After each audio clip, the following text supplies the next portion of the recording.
Before we start the topic, I just wanted to mention that SoulArt created the Doom Eternal Horde mode mod alongside Prota. I will link their socials in the description as well as Prota's, and I urge you to check them both out. SoulArt and Prota are partners in crime, so to speak, on this mod, and they've been doing a great job. I mistakenly didn't discuss that in my previous video about Doom Eternal mods. I'm sorry about that. I am a bit of a twat, and again, I want you all to give them some support for making such a good mod with Horde mode. Let's get into the video now. The Icon of Sin's Baphomet design is awesome, and he is the closest thing we've gotten to Satan before Doom Eternal's Dark Lord. However, the Icon of Sin has remained a disappointing boss fight over the years, and it's not until Doom Eternal where he actually was pretty good. In this video, I wanted to look back at the Icon of Sin fights throughout the years and see if they hold up. The Icon of Sin first appeared in Doom 2's final level, which is obviously called the Icon of Sin.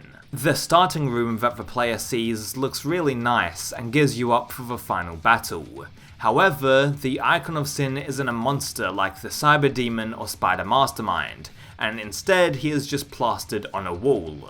All you have to do is shoot rockets into his brain, and that's it. I generally hate this boss fight, and the window of time you have to shoot at him is too small to be considered entertaining. It's more of a pain in the ass than anything else, and the arena itself looks ugly. Green sludge wall and brown mud floor textures. This is very unappealing, and I just wish that they made the arena look like what was shown in the starting room. I love the demonic look of this area, but it's completely ruined once we go through the teleporter. So the player needs to shoot at the Icon of Sin's brain with rockets a few times, and that's it. At least the design of the Icon of Sin is great, and is ripe with potential, but unfortunately, it's all squandered. Maybe they ran out of time to make a better boss fight, I'm not sure. The precise timing of shooting rockets is not a skill that is introduced anywhere in Doom 2, and this makes the boss fight not match the rest of the game. At least map 29, The Living End, is a great penultimate level, even though it is dampened with map 30. Final Doom has two Icon of Sin fights in Plutonia and Tnt Evolution,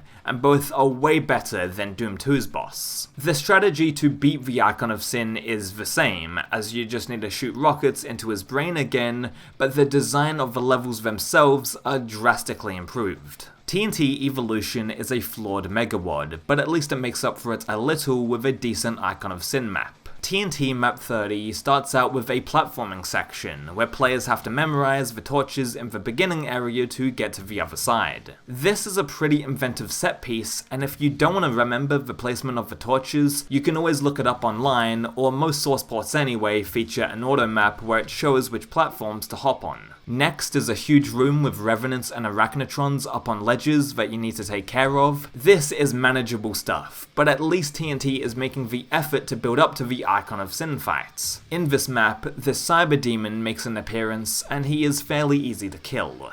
Overall, Tnt Evolution's Icon of Sin level is not great, but at least it tries to make it climactic. The Icon of Sin boss itself is really simple to kill, and that's welcomed considering how annoying the original Doom 2 fight was. All the player has to do is hop on the second highest step and fire away at the icon. I think the ending graphic with the Icon of Sin having blue eyes is silly in retrospect, but it's still charming regardless. Tnt Evolution builds up to the Icon of Sin, while the Plutonia experiment cuts right to the chase. Plutonia map 30 doesn't waste your time with other combat scenarios, and you quickly encounter the Icon of Sin. There are a couple of Barons and Archviles to deal with, but you have plenty of BFG ammo by now, so that'll only take a few seconds or so. I love the inclusion of the Cyber Demon guarding the Icon of Sin, and how you need to get right up in his face to kill him.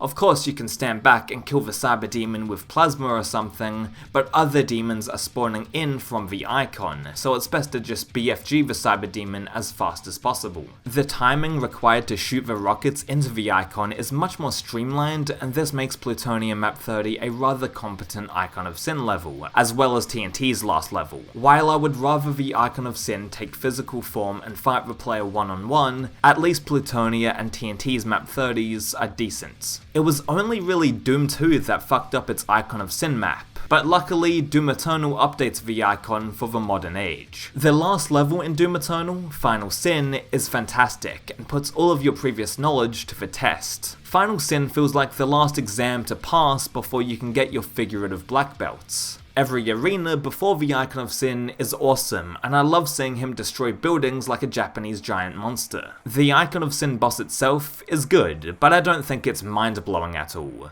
However, not mind-blowing is still better than absolute shit like in Doom 2. There are two stages of the Icon of Sin, and I think the second part where you have to take off chunks of his flesh is so fucking awesome. Monsters spawn in like in the original Doom 2, but I like that the player actually has a goal besides just shooting rockets into the Icon of Sin's brain. There are 8 components to the Icon of Sin that you need to destroy, and this is a welcomed addition. This is a great 2020 update to the Icon of Sin, and I'm so glad that id Software are making Doom games in this vein. I think making him a massive bullet sponge to kill while other demons are spawning in and he's attacking you was good, and I like the simplicity of this boss fight. It truly feels like a reimagined version of the original Icon of Sin from Doom 2, without all of the shooting rockets bullshit. You'll also get to see the full scale of the Icon of Sin in Doom Eternal, and he is fucking massive.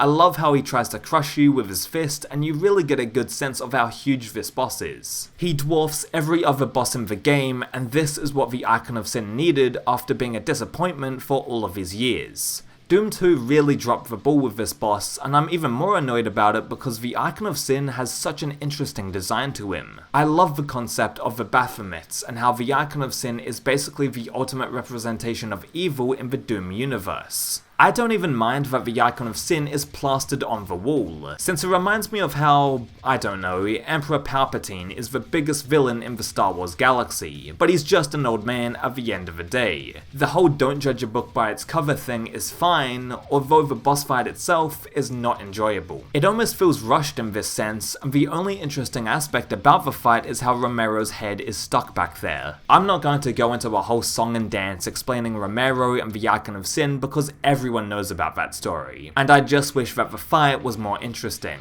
At least in Doom Eternal, the Icon of Sin spawns demons, but he also attacks you directly. He has his own moveset and attack patterns, but none of this shows up in the original Doom 2 unfortunately. I know I'm comparing a game from 1994 to a game from 2020, but whatever. I also know that there are probably many classic Doom mods that alter the Icon of Sin boss to make him an actual threat, but I have to download and play them first. The latest version of Brutal Doom changes some aspects about the Icon of Sin boss, and from what I've seen, the new design looks really cool.